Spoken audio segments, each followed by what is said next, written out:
Hello everybody, my name is Mark. Welcome to another video. In this video, I would like to explain a little bit what happens when a call option is exercised on a covered call, or rather the covered call strategy. So my example, I'm going to use Twitter. So let's say you want to sell a covered call on Twitter. So first, you're going to buy 100 shares of Twitter. Right now, it's trading at $44.68. The market is closed at this point, so you buy 100 shares, and that costs you $4,468. Now you own 100 shares. Now the next thing you do is you sell to open a call option. So let's go to our option chain, and let's look at 27 days expiration, 1 month. Let's sell an in-the-money covered call.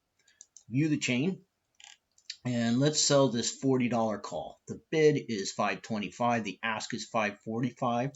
So you click on the option, put sell to open, one contract, and let's just get it for the bid, $525.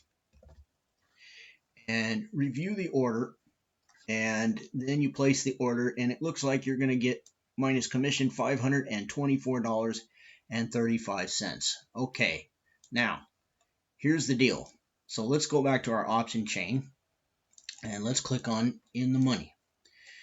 Now you just bought 100 shares of Twitter and you just sold somebody else a contract to buy 100 shares of Twitter at $40 a share.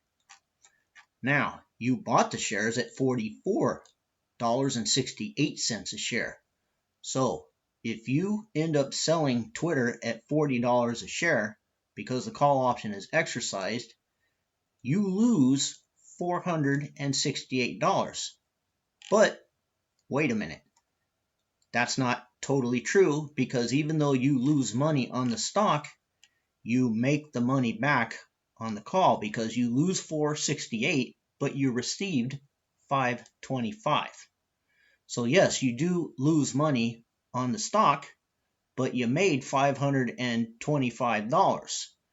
So you make a total net profit of $525 minus $468, which is $57 profit. Now, here's what I want you to understand. When the call option is exercised, there is no financial transaction that takes place. The call option is not bought to close. Nobody else is selling to open another call option.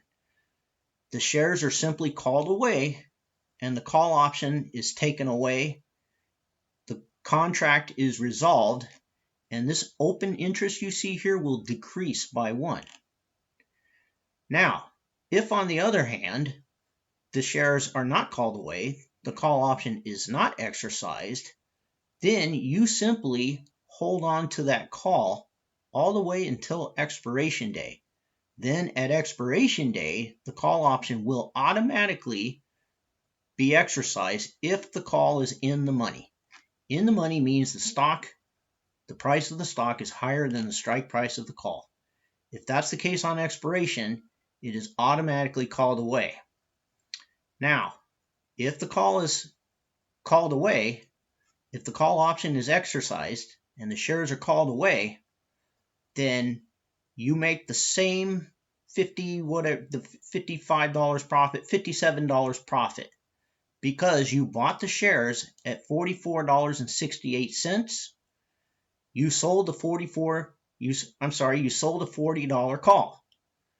So regardless of where the price goes, if at any point in time the call option is exercised, you always sell the 100 shares of Twitter at $40 a share, no matter what. And no financial transaction is taking place. The premium is done. None of this matters. If the call option is not exercised, then you simply hold on to that call until expiration. And so if at expiration day you're still holding that call, then the call option is automatically exercised and you make the same $57 profit no matter what. And I think the confusion is because I think a lot of option traders think the stock's going up. Am I losing money in the premium? The answer is no, because you're the option seller. You are holding the obligation risk. You don't hold the rights. You didn't pay any premium. You simply bought the shares at $44.68, and then you sold a $40 call option, and for your troubles, you received $525. And that's the risk that you're taking, that the shares will get called away. But in this case, you don't care, because if the shares get called away, then you sell your shares for $40 a share. You take that $468 loss, but then you make it back in the $525 premium. That's the reason why it's called a covered call strategy. So hopefully this helps a little bit, understanding what happens when a covered call is exercised, why you don't lose money if the call option is exercised.